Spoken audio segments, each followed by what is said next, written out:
सो हे future doctors, कैसे हैं आप सब। Welcome to Sunflower Dental Industries and to this show the last revision. And आज के इस एपिसोड में हम रिवाइज करने वाले हैं पिट्यूटरी ग्लैंड। सो फटाफट से रिवीजन शुरू करते हैं।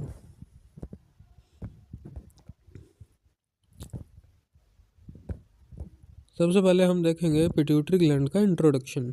It is also known as master gland and it controls the growth, reproduction, metabolism and blood pressure. इसे हम मास्टर ग्लैंड भी कहते हैं।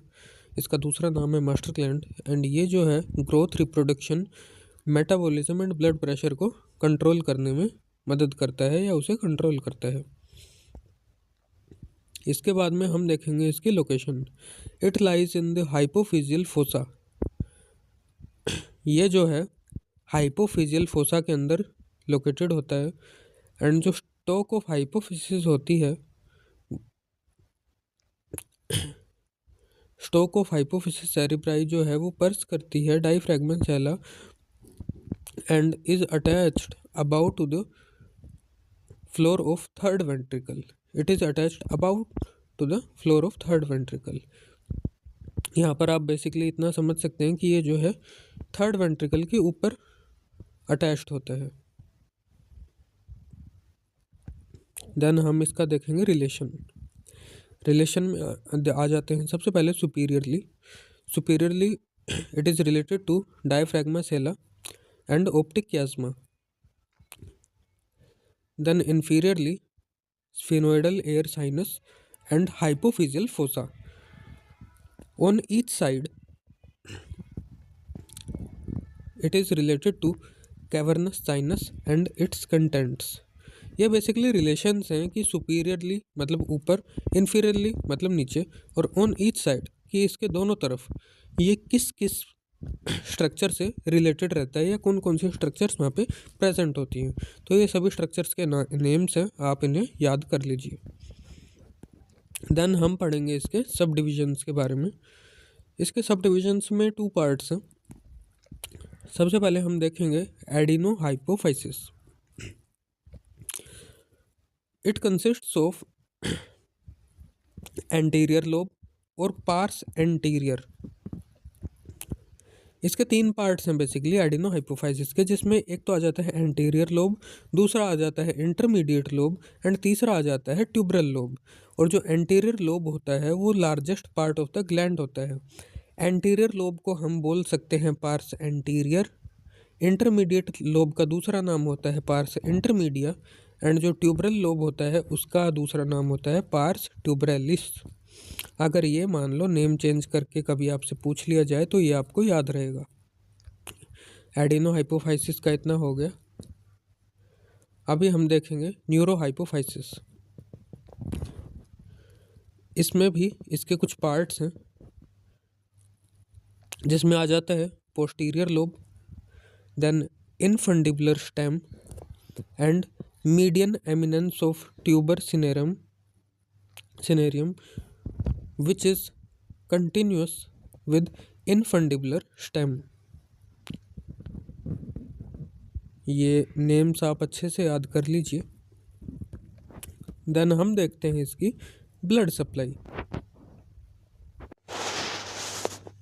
इसके ब्लड सप्लाई में आ जाता है सबसे पहले आर्टीरियल सप्लाई। आर्टीरियल सप्लाई में 2 आर्टरीज आती हैं, superior hypophyseal artery and inferior hypophyseal artery. Basically hypophyseal artery है जिसका एक तो है superior hypophyseal artery and inferior hypophyseal artery. इतना समझ में आ गया आपको।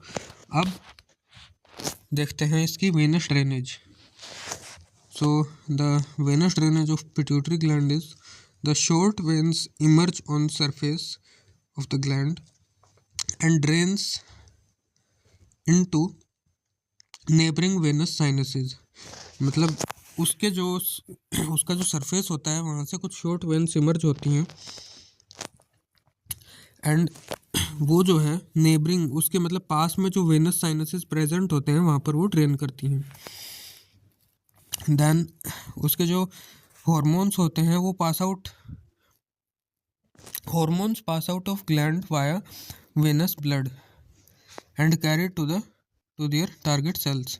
जो ग्लैंड के जो हॉर्मोन्स होते हैं वो वेनस ब्लड के थ्रू पास आउट होते हैं एंड जो भी उसके टारगेट सेल्स होते हैं वहाँ तक वो उसके थ्रू कैरिड आउट होते हैं। मतलब वो जो वेनस ब्लड है वो उसे उसके हॉर्मोन्स को उसके टारगेट सेल्स तक लेकर के जाता है। इतना आपको समझ में आ गया। Then applied anatomy.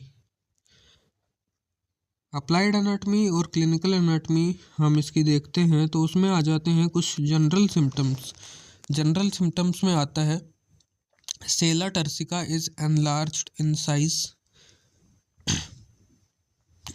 और pressure over hypothalamus causes the hypothalamic syndromes.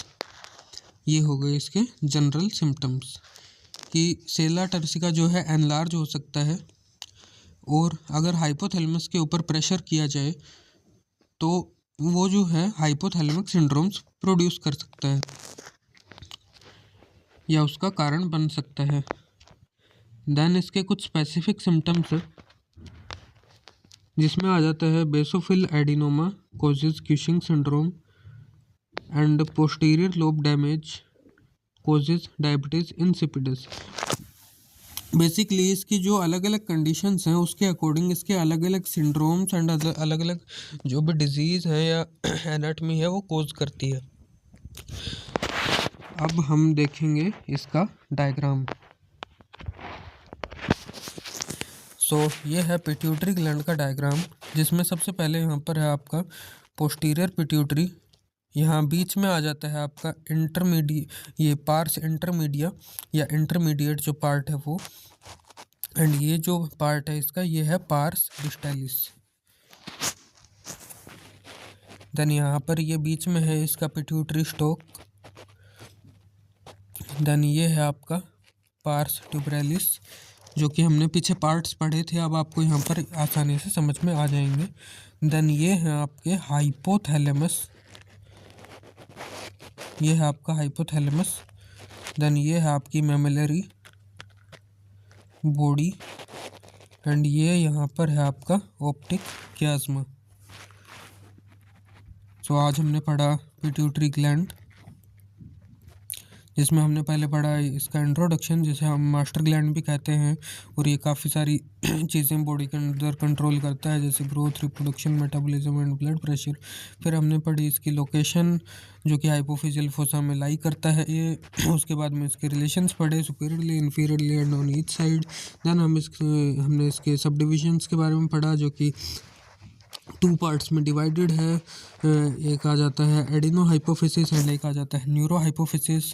Then हमने पढ़ा इसके ब्लड सप्लाई के बारे में जिसमें आ जाती है arterial supply, superior and inferior hypophyseal artery and venous drainage हमने इसके बारे में पढ़ी जिसमें बेसिकली जो हॉर्मोन्स होते हैं वो वेनस ब्लड के थ्रू टारगेट सेल्स तक ले जाए जाते हैं। देन हमने पढ़ी इसकी अप्लाइड एनाटमी जिनमें हमने 2 टाइप के सिम्टम्स पढ़े, general symptoms and specific symptoms. And then हमने पढ़ा इसका डायग्राम, लास्ट में हमने इसका डायग्राम देखा। आज के इस एपिसोड में बस इतना ही। अगर आपका कोई डाउट हो, कोई सजेशन हो तो आप नीचे कमेंट्स में बता सकते हैं और मिलेंगे किसी अगले एपिसोड में। आज के लिए बस इतना ही। चैनल को अभी के अभी सब्सक्राइब कर लीजिए, आगे भी काफ़ी अच्छे रिवीजन वीडियोस आपको देखने के लिए मिलते रहेंगे। बने रहिए हमारे साथ इस चैनल पर। मिलेंगे किसी अगले एपिसोड में, तब तक के लिए नमस्कार डॉक्टर्स।